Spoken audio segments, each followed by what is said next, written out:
శ్రీ తిమ్మరాయ స్వామి వసతి ఇప్పుడు ఎవరు ఇక్కడ స్టే చేసేది వసతి గృహాన్ని పెట్టినారు.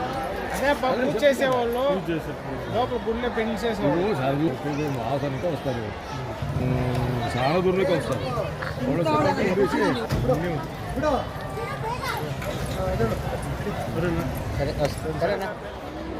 శ్రీ తిమ్మరాయ స్వామి వసతి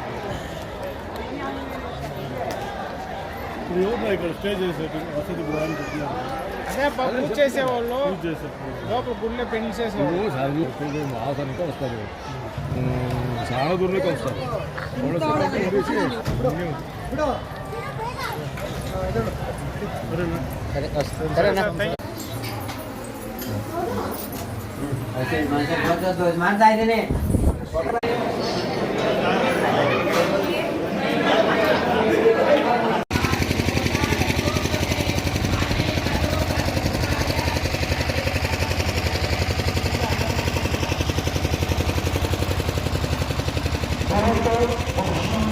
ಎಲ್ಲ ಭಕ್ತಾದಿಗಳು ಶಾಂತ ರೀತಿಯಿಂದ ಶ್ರೀ ತಿಮ್ಮರಾಯ ಸ್ವಾಮಿಯವರಿಗೆ ಮಹಾಮಂಗಳಾರತಿ ಇರುತ್ತದೆ.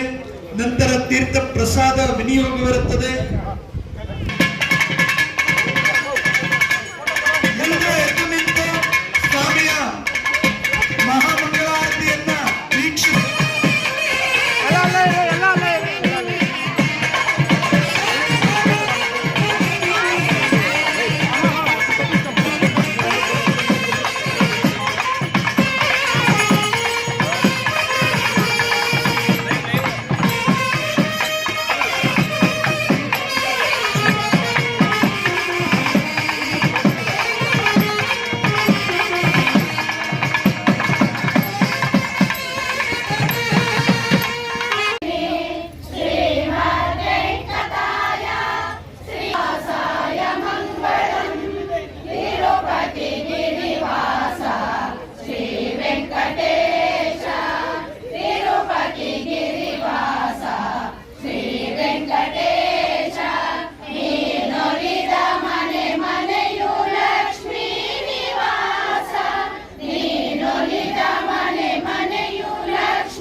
ತಿಮ್ಮರಾಯ ಸ್ವಾಮಿ ದೇವಸ್ಥಾನ ಟ್ರಸ್ಟಿನ ಅಧ್ಯಕ್ಷರಾಗಿರುವಂತಹ ಮುನಿರೆಡ್ಡಿ ಅವರು, ಅವರ ಮೆಂಬರ್ಗಳಾಗಿರುವಂತಹ ವೈ.ವಿ.ಎಸ್. ರೆಡ್ಡಿ ಅವರು, ನಮ್ಮ ವೆಂಕಟಸ್ವಾಮಿ ರೆಡ್ಡಿ ಅವರು, ಅವರೆಲ್ಲ ಸೇರಿ ದಾನಿಗಳಿಂದ ಇಷ್ಟೆಲ್ಲ ದಾಸೋಹ ಭವನವನ್ನು ಭಕ್ತಾದಿಗಳ ವಸತಿ ಸಲುವಾಗಿ ವಸತಿ ಸಮುದಾಯವನ್ನು ಸಹ ಕಟ್ಟಿಸಿದ್ದಾರೆ.